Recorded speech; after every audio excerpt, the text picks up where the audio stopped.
Well, I hope this shows off this t-shirt. I'm trying to light this properly. This wasn't my idea, actually. This shirt was designed by my buddy Dave Phillips, who has written for me in Grindhouse Purgatory and is still writing for me. And we decided that basically we wanted to keep the idea of New York City Liquidators as an iconic store alive. Now you might say, why would you consider New York City Liquidators an iconic store? Well, it's sort of in the same vein as Kim's Video. In fact, Liquidators wholesaled to Kim's Video, so there's a connection right there. The thing was that if you lived in the New York, New Jersey area, and you were a film buff of any kind, you would wind up finding about New York City Liquidators because that was the place to go find obscure, weird VHS tapes.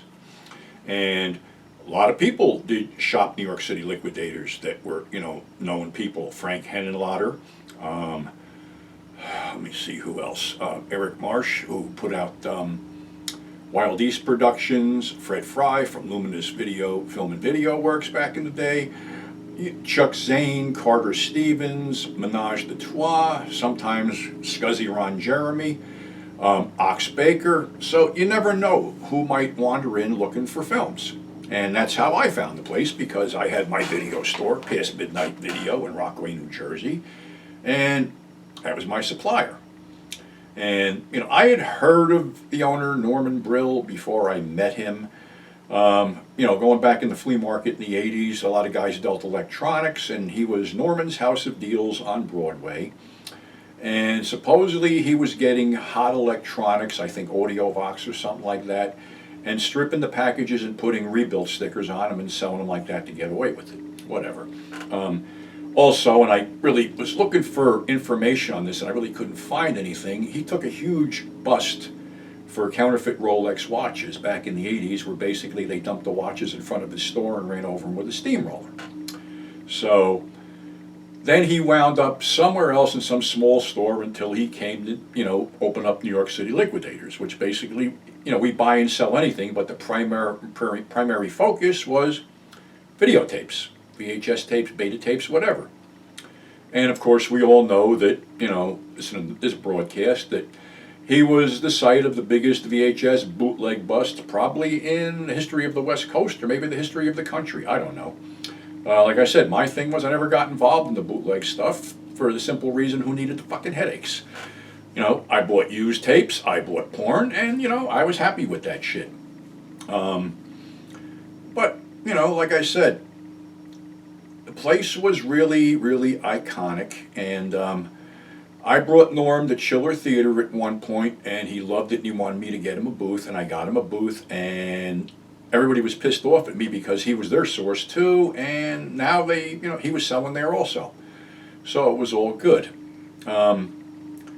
Unfortunately, I love the guy like a brother. We fought like cats and dogs. I tried to keep him straight. But the whole thing was, Norm was Norm. And unfortunately, Norm got sick just around the time they were shooting Unconventional with Chiller Theater. And things were bad. He wasn't there a lot, and I was trying to hold the place together, trying to keep people from quitting, because everybody saw the vultures circling and they knew, but we were hopeful that nothing would happen. So what happened was, he had hired back a guy who I knew was ripping him off. We had a phone conversation before I left it. It wasn't too pleasant, with basically me and him yelling at each other, me saying that basically, I'm here looking out for your interests, and you hire a guy who's going to fucking rob you.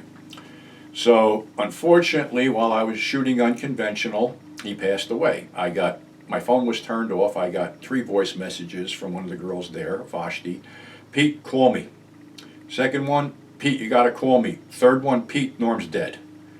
That hit me like a fucking steel-toed boot to the nuts. I went down.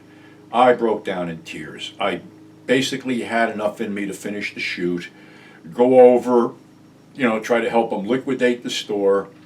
And Norm was a loved guy, by the street people. I think I spoke about this guy before, Kevin, who was an ex-pimp. He came in, broke down in tears. A lot of tough guys broke down in tears, but unfortunately it was all over. And couple companies wanted me to take it over, but to be honest with you, personally and professionally, I've been brought to my knees at this point. And I needed to breathe. So I had to pass. And basically the store was auctioned off for a shitty amount of money. People were screwed, and everybody went their separate ways. But there was something that came out, Dave brought this up, about, that a movie called Caligula was the catalyst to get Norm busted. Now, before that big bust, I was in there at least twice a week, and I was one of the in guys. So even though I wouldn't sell bootlegs, Caligula, I probably could have, flipped to a couple of my better customers under the counter. But again, never saw it, was never offered to me. Now, this is what I think happened. Because this was the height of them making a shitload of money, and we all know the story I told you about. There was enough money floating around Norm's house to start a fucking fire at that point. He had a couple guys working for him, Alan and Steve. Both of them were heavy into coke because they were getting paid a lot of money, and there was a coke, drug supermarket 3 blocks away from fucking Liquidators.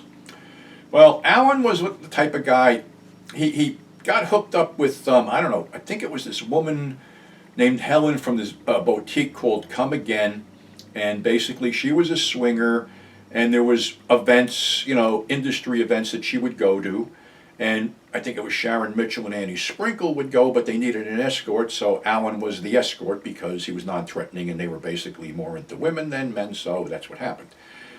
Steve was an ex-auctioneer, and he got wired up one day because I had seen a thing on the news about, it was on a Sunday night, about them offering a $10,000 reward for guys who were bootlegging.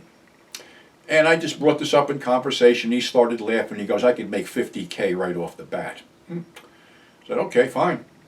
Well, Norm had a habit of picking up the phone and eavesdropping on conversations. And he caught Steve making a deal to make a bunch of shit go bye-bye. So he fired him. 2 weeks later, the bust happens. Now, just do the math, okay? Stands to reason that's what happened. Again, no concrete proof on this. I'm just saying what I heard and what I speculate myself. People had asked me, you seem proud that you worked in such a sleazy atmosphere and with, sleazy people and shit like that, and with criminals, and you keep saying that, mob came in there, this and that and the other thing. Well, let me say something here. I lived in New Jersey, was born, brought up in West Orange, New Jersey, went to a Catholic school. One of my classmates' fathers was doing time for racketeering, okay? Next town over, Livingston, there was a family living there called the Boyardos, I think. And they had these pillars, in front of their house with a driveway up there, and the pillars were actually guardhouses. There was somebody in there watching the place. So, yeah, I was exposed to this stuff, but it never really clicked that, there was anything abnormal about it. And then when I wound up in Lyndhurst, which was closer to Manhattan, you had bookmakers, you had loan sharks, you had guys selling stolen goods, you had all kinds of shit going on. And it was like, whether you liked it or not, you rubbed shoulders with these guys. And like I said, I never, had any aspirations to become mobbed up. It was business. Whatever I was doing was business. And like as long as everybody's making money, everybody's happy. And I never deviated from that whole thing and never wanted to get deeper in. I worked for Norm, so they thought I was cool. But, as far as it being a sleazy thing, well, something?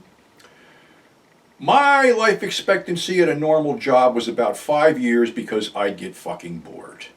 And I take my hat off to anybody who can work for a company or whatever for X amount of years and retire with them, because I couldn't do that. I mean, my longest stint was as a mechanic for like almost 15 years because it was always something different, plus I was hustling on the side. If they hadn't changed shit around and forced us out of where we were, I'd probably still be doing it. The same if Norma hadn't passed away, I'd probably still be working for him in one way or another. But, like I said, it goes with the territory. And as far as shit being sleazy, as far as, these people were more stand-up than any straight people I ever met. And that's going like with today with people I deal with, in the so-called con business and other things that basically are prove themselves to be backstabbing scumbags. Yeah, I worked for, I worked for a guy who basically was a crook. And whether I'm a crook or not? Well, let me put it this way. I've never burned anybody on a business deal. You would always, anybody would tell you, you always walked away from me knowing you got a deal. And I always made sure that you got a deal and I made money doing it. So that was it. Another thing, if you want to talk sleazy, and I don't know how close you're going to get to this thing, but I'm going to put it in. You see my name on the masthead there? I'll put it down. I don't know if it's going to get it all. But yeah, this was after Al Goldstein had lost Screw, and I had asked for a job to write, and I got my name on the cover, which, as far as I'm concerned, means a lot to me. It means, I was there. And like I said, Al was another sleazy guy, but we got along. I mean, I got along with people like that, and, whatever. My big problem is straight people. They're more crooked than supposed crooks. But be that as it may, we're trying to keep the memory of this iconic store alive with this t-shirt. And you can get the t-shirt on Teespring, 42P Sleazy Tees.